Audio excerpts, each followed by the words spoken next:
everyone, I'm Becci and I'm here to share today's devotional with you.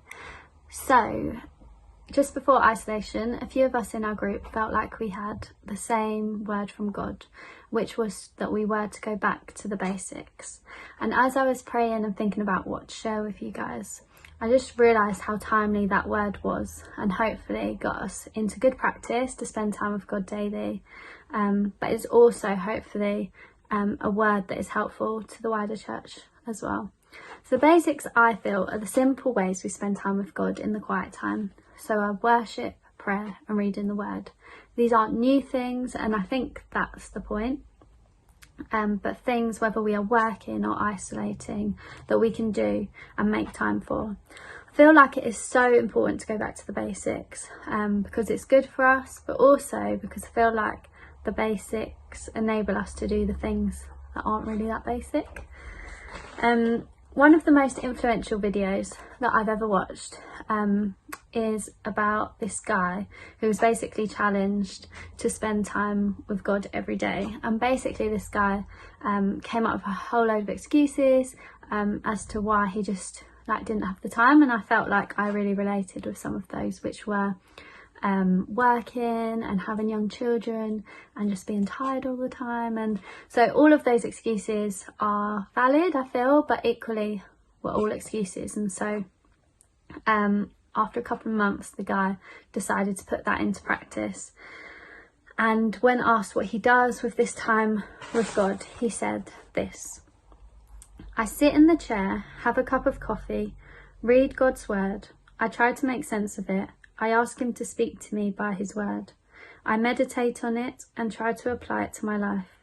I write down notes in my journal and pray I'll be more aware of God's presence in my life. And I just feel like it was just so influential to me because it just put it so simply and perfectly and just so doable. I feel like we can overcomplicate things and find excuses, but this talks of 20 to 30 minutes every morning with God, which is like 2% of the day, which is like nothing, but the consequences can be massive.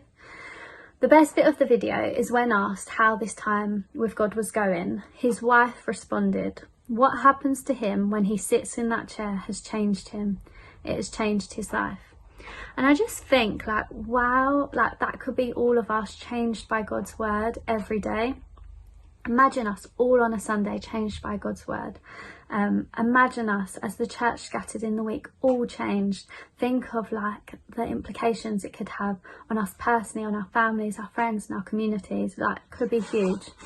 And as I was thinking about the basics, it made me think of Finding Nemo and the line from Dory that says, just keep swimming. And for Dory, it's about getting through the journey and persevering. And there may be times when the basics reflect these words. They help us, the basics help us get through the day. The basics help us get through really hard times. And the basics basically help us keep our head above the water. But I believe the basics can do more than this when we are consistent and persevere. The basics become enjoyable and exciting, and I feel like the point of it is this.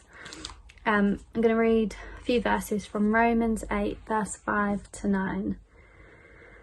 Those who live according to the flesh have their mind set on what the flesh desires, but those who live in accordance with the Spirit have their mind set on what the Spirit desires. The mind governed by the flesh is death, but the mind governed by the Spirit is life and peace. The mind governed by the flesh is hostile to God. It does not submit to God's law, nor can it do so. Those who are in the realm of the flesh cannot please God. You, however, are not in the realm of the flesh, but are in the realm of the Spirit, if indeed the Spirit of God lives in you. So I just found that really encouraging. I hope this has been helpful. I hope you're able to apply some of it, put some of it into practice and find your chair. I hope you guys have a good week. Thanks.